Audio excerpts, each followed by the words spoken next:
सभी साथियों से निवेदन है कि जुड़ जाएं।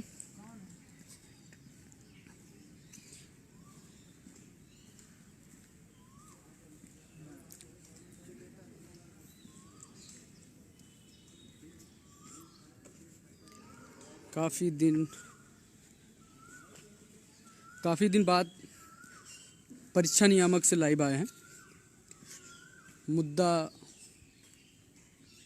बस 2-3 प्रकरण थे जिसमें काफ़ी साथियों का फ़ोन मैसेज आ रहा था। पहली चीज़ तो ये बता दीजिए, अगर आवाज़ मेरी जा रही हो तो कृपया करके बता दें।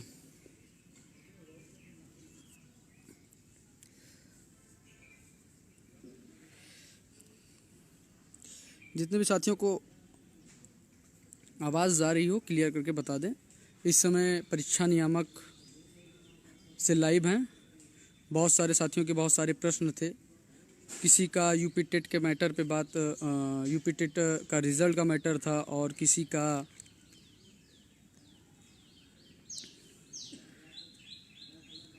जूनियर एडेड का मैटर था, और किसी का भर्ती का मैटर था। लेकिन भर्ती से पहले कुछ बिंदुओं पे काम करना ज़रूरी था, जिसके लिए सही क्रम में सही तैयारी के साथ हमें लगना था। क्योंकि ऐसा ना हो कि शिक्षा मंत्री जी से मुलाकात करने जाएं और भर्ती का राग अलापें और मंत्री जी का पहले ही बयान आ जाए कि अभी टेट का रिज़ल्ट नहीं आया है, या वहाँ पर शिक्षा मंत्री से इलाहाबाद से आज बैठक है। सभी साथियों को बुलाया गया है शाम को अल्लाहपुर में। उसके बाद बैठक करके फिर लखनऊ निकलना है। लखनऊ में जा कर के शिक्षा मंत्री जी से मुलाकात करना है, जो फिर उसी हिसाब से बातचीत होगी कि 97,000 भर्ती पर क्या प्रकरण है, क्या कार्य होगा, कब तक भर्ती आएगी, उस सारे बिंदुओं पे काम करना है।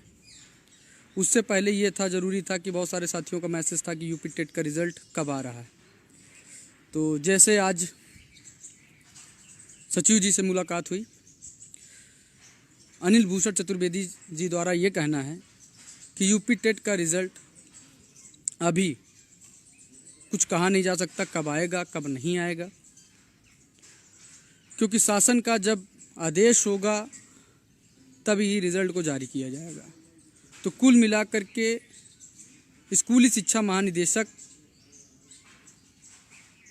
के द्वारा जब आदेशित किया जाएगा, जब शासन स्तर की बैठक होगी, जब वहाँ से आदेश होगा कि यूपी टेट का रिज़ल्ट जारी किया जाए, तब परीक्षा नियामक द्वारा रिज़ल्ट को जारी किया जाएगा। लेकिन ये आदेश कब आएगा, किस तारीख को आएगा, किस दिन आएगा, ये कुछ सचिव जी द्वारा क्लियर नहीं हुआ। तो इससे साफ कहा जा सकता है कि यूपी टेट का दूर दूर तक रिज़ल्ट का अभी कंफर्म नहीं है। लखनऊ जाया जाएगा, डीजी महोदय से मुलाकात होगी कि रिज़ल्ट आखिर कब तक आएगा। और कुछ साथियों का जूनियर एडेड का मामला था, वो भी शासन स्तर पर लंबित है। जब शासन आदेश करेगा तभी ही जूनियर एडेड का यूपी टेट का रिज़ल्ट आएगा। नई शिक्षक भर्ती के बारे में भी पता किया गया, इस पर भी उन्होंने कोई साफ और स्पष्ट जानकारी नहीं दिया है। बहुत सारी चीज़ें निकल के आ रही हैं कि कोई बस्ती डाइट से 17,000 भर्ती का विज्ञापन प्रताप सिंह बघेल सर को भी फॉरवर्ड किया है। देखिए, ऐसे कितने ज्ञापन कितने डाइटों से फॉरवर्ड कराए हैं, कितने हमने जिला अधिकारी महोदय से फॉरवर्ड कराए हैं, कितने हमने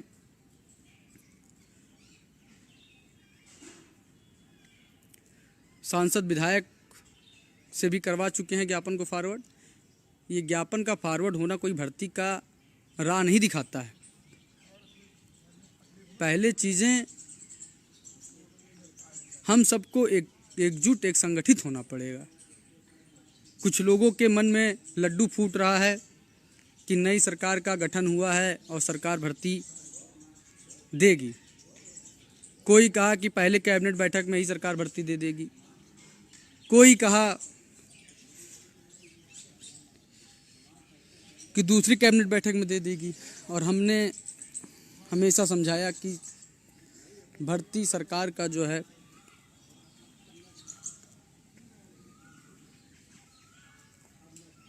सरकार की मंशा नहीं है देने की। इसलिए जब तक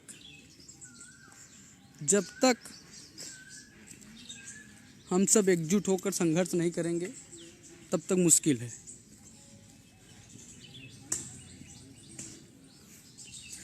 और हमेशा समझाया कि आप सब संघर्षशील रहें। अभी भी बहुत सारे साथी हैं जो कोचिंग संस्थाओं में एडमिशन कराकर पढ़ाई कर रहे हैं और उनको ये लग रहा है कि भर्ती आएगी। तो आपको मैंने पहले भी बताया था, आज भी बता रहा हूँ कि भर्ती आने की कोई गुंजाइश नहीं है। जो आप सब ये सोच रहे हैं कि भर्ती आएगी, भर्ती आएगी, भर्ती आएगी, मैं फिर कह रहा हूँ भर्ती आने की कोई उम्मीदें नहीं हैं। नए शिक्षा मंत्री बने हैं, जितने भी साथी उनके ज़िले के हों वहाँ पहुँचें, मुलाकात करें, उनके कान में ये डालें कि 97,000 भर्ती का विज्ञापन जारी करें। और फिर से हम सबको एकजुट होकर के उसी तरीके से प्रदर्शन करना पड़ेगा जिस तरीके से हम सब ने मेहनत किया था। अगर हम सब ने फिर अपना रुख कोचिंग संस्थानों के बीच में जा कर के अपने समय को लगाएंगे तो वही हो जाएगा कि हम सब ने इतनी मेहनत किया। और आज शिक्षक भर्ती हर नेताओं के, हर विभाग में, हर जगह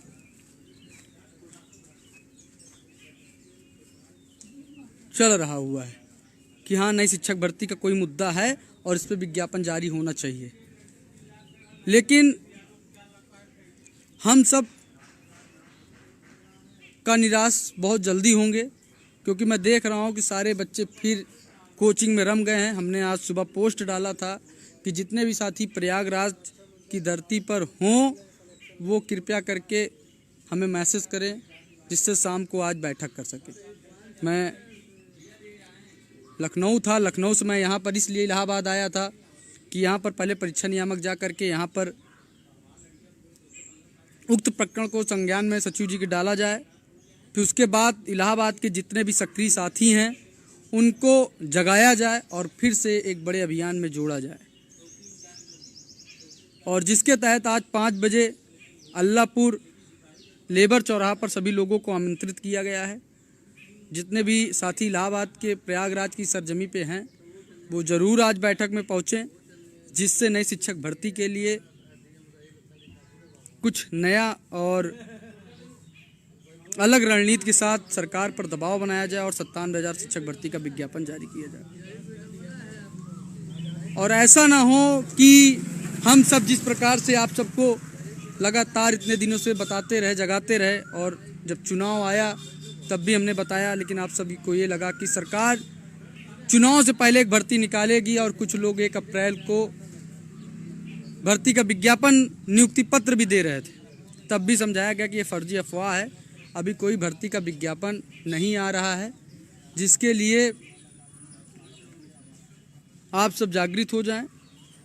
आज वही है कि फिर पेपर के माध्यम से फर्जी फेक 51,112 का विज्ञापन जारी करवा करके या पेपर में प्रकाशित करवा करके बच्चों को भ्रमित करके अपने अपने क्लासों में बैच फुल करने में जुट गए हैं। और बच्चे भी अपने अपने घरों से निकल करके प्रयागराज, लखनऊ, बनारस आदि जगहों पहुंच करके मन लगा करके पढ़ाई भी कर रहे हैं। लेकिन उन्हें ये नहीं पता है कि आने वाला साल 2 साल ऐसे बीतेगा कि पता ही नहीं चलेगा। कुछ लोगों की मंशा अभी ये भी है कि 2024 को देखते हुए सरकार ज़रूर भर्ती निकालेगी।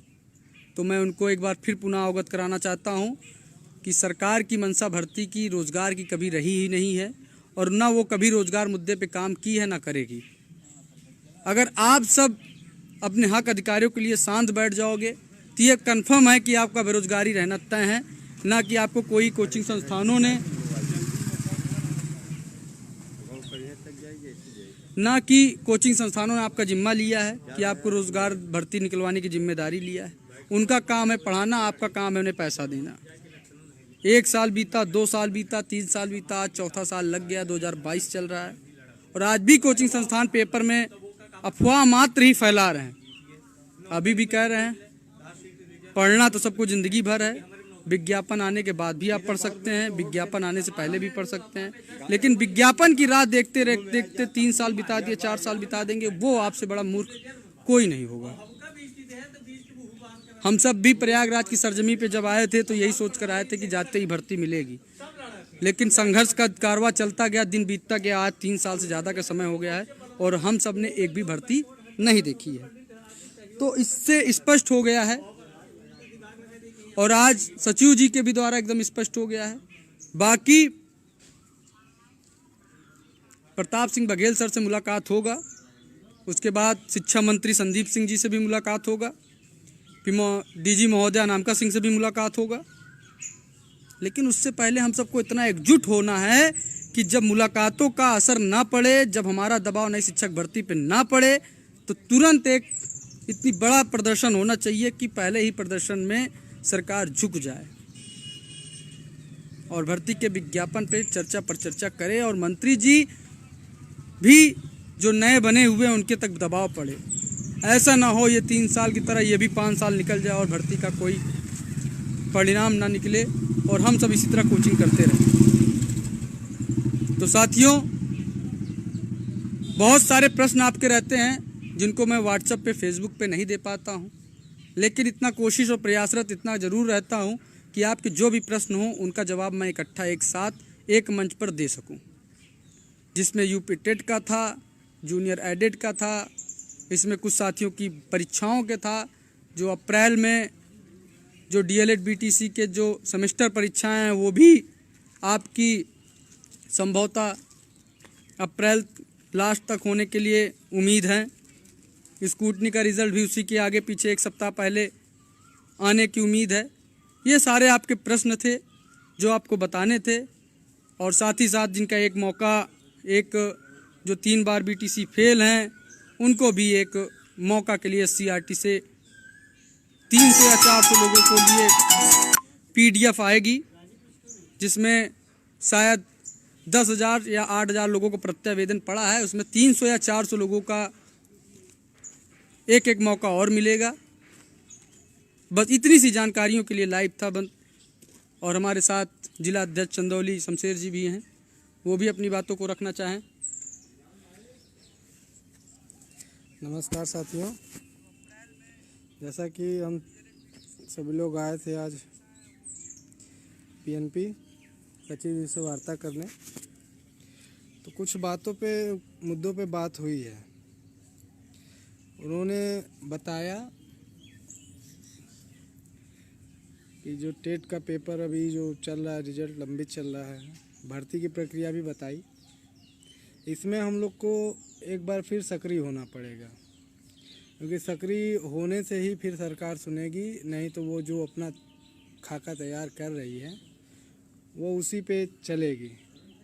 तो एक बार आप सभी लोग से फिर निवेदन करते हैं कि एक बार फिर जिस तरह पिछले बार का धरना हुआ था उसमें सरकार जगी थी, एक बार फिर उसी तरह हम लोग ज़्यादा से ज़्यादा जनसंख्या में सक्रिय होकर सरकार को अवगत कराएं कि पिछले 5 सालों से हम लोग जो बेरोज़गारी का दंश झेल रहे हैं उस पर हम लोग की बात सुनी जाए और आगे आने वाले समय में एक अच्छे ज़्यादा पदों पे भर्ती निकालकर बेरोज़गार युवाओं को रोज़गार देने का अवसर दें। धन्यवाद। ठीक है साथियों, इस वीडियो को अन्य हर एक प्रशिक्षुओं तक पहुंचाएं, जिससे सच्चाई, विभाग की सच्चाई हर एक बेरोजगार प्रशिक्षित के पास पहुंचे और अपने हक और अधिकार के लिए जागृत हों। ये हमारा नहीं, आप सबका कर्तव्य होना चाहिए कि इस कड़ाके की धूप में हम सब इतने दूर आकर के, परीक्षा नियामक आकर के, सचिव जी से मुलाकात करके आपकी समस्याओं को आपकी समस्याओं का निराकरण करने के लिए, आप सबके लिए लड़ाई लड़ने के लिए हम सब परेशान हैं। तो आपका भी काम है इस बातों को हर एक बेरोजगार प्रशिक्षित तक पहुंचाएं, उन्हें जागृत करें, उन्हें बताएं कि समय बहुत कम है। आज इलाहाबाद प्रतियोगियों का गढ़ कहा जाता था, आज स्थितियां ये हो गई है कि बेरोजगार युवा वर्ग दिन पर दिन प्रतिदिन आत्महत्याएं कर रहा है। जो जिसकी आर्थिक स्थिति नहीं ठीक है वो घर चला जा रहा है, पलायन कर ले रहा है, पढ़ाई बंद कर दे रहा है। क्या हमारे माँ बाप ने इसलिए पढ़ाया है कि डीएलएड बीटीसी करके घर जाएं? अध्यापक के बीच कुछ चीज़ें होती हैं। हमने यहाँ तक भी कहा कि जूनियर एडेड में पीडीएफ जारी हो, क्योंकि बहुत सारे घोटाले हुए हैं। उस घोटाला में कितने लोग ने अपना हला भला कर लिया है।